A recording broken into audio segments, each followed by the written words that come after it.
Bienvenue dans cette édition du Morning Call. L'économie sud-africaine vaut 301 milliards de dollars au taux de change actuel du rand, tandis que le PIB du Nigeria est de 296 milliards de dollars.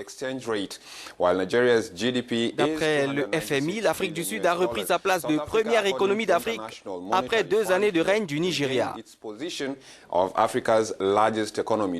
rand a gagné 16% par rapport au dollar depuis le début de l'année, alors que le naira nigérian a perdu plus d'un tiers de sa valeur après que la Banque centrale nigériane a abandonné son rattachement au billet vert.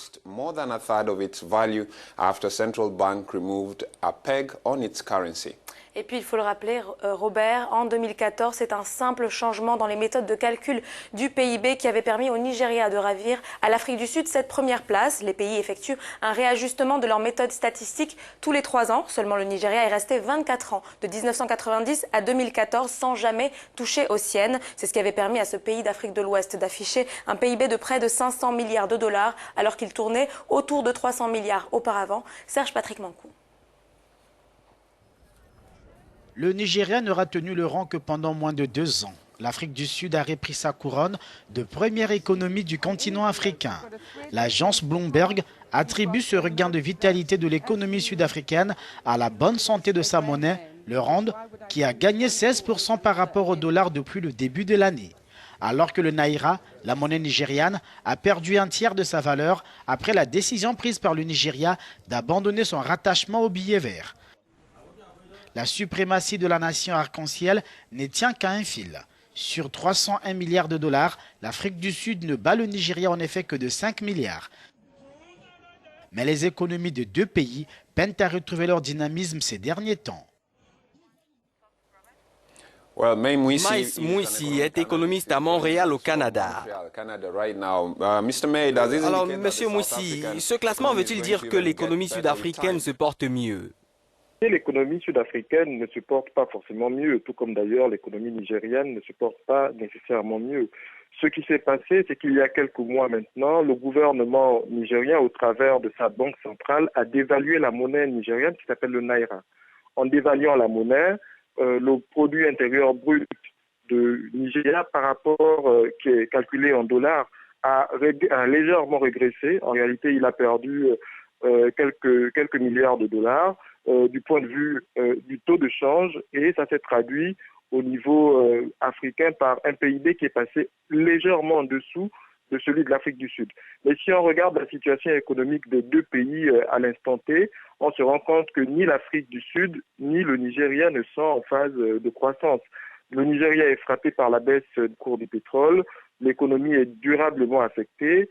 En Afrique du Sud, on a un certain nombre de conflits sociaux, on a une crise politique au niveau de l'ANC, et puis de façon générale, la croissance en Afrique du Sud est autour de moins 0,2%. Donc nous avons deux économies qui ne vont pas bien, qui sont les principales économies du continent. Simplement, la différence s'est faite au moment de la dévaluation monétaire nigériane. Le Nigeria pourrait-il reprendre son rang de première économie d'Afrique?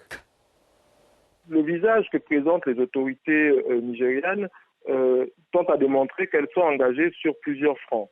Il y a encore quelques jours, sur le front de la lutte contre la corruption, on a vu que le Nigeria est parvenu à récupérer un certain nombre de milliards qui étaient cachés dans certains pays occidentaux. Donc du point de vue de la corruption au Nigeria, il y a un vrai combat qui est engagé.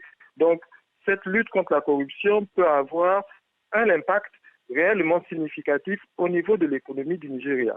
Ensuite, vous avez certainement vu que ces dernières semaines, au Nigeria, on a inauguré la première ligne à grande vitesse d'Afrique de l'Ouest. Donc, ces mouvements-là peuvent effectivement contribuer à une meilleure situation économique du Nigeria. Mais en réalité, le problème du Nigeria, c'est que son économie n'est pas véritablement diversifiée et que l'essentiel de revenus de l'État sont issus de la production pétrolière. Or, dès lors que les prix des matières premières, notamment du pétrole, baissent sur les marchés internationaux, le Nigeria est tout de suite affecté. L'Afrique du Sud vient d'organiser des élections municipales compliquées pour le parti au pouvoir, l'ANC. Certains parlent de réformes politiques nécessaires. Partagez-vous cet avis?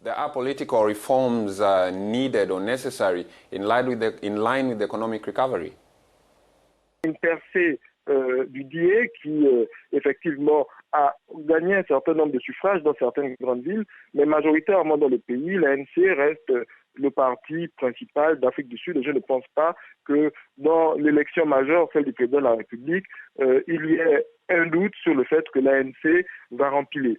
Cela dit, il faut effectivement engager les réformes. Il faut arriver à faire en sorte que l'économie sud-africaine produise plus, exporte plus, transforme plus et continue de jouer un rôle encore plus moteur dans la région d'Afrique du Sud et d'Afrique australe de façon générale. Non pas uniquement du point de vue politique, mais du point de vue économique par une certaine transformation, mise en valeur qui est effectuée sur le sol sud-africain, au profit y compris des marchés frontaliers de l'Afrique du Sud, qui sont des relais naturels à l'économie sud-africaine. C'était Maïs Mouissi à Montréal, au Canada.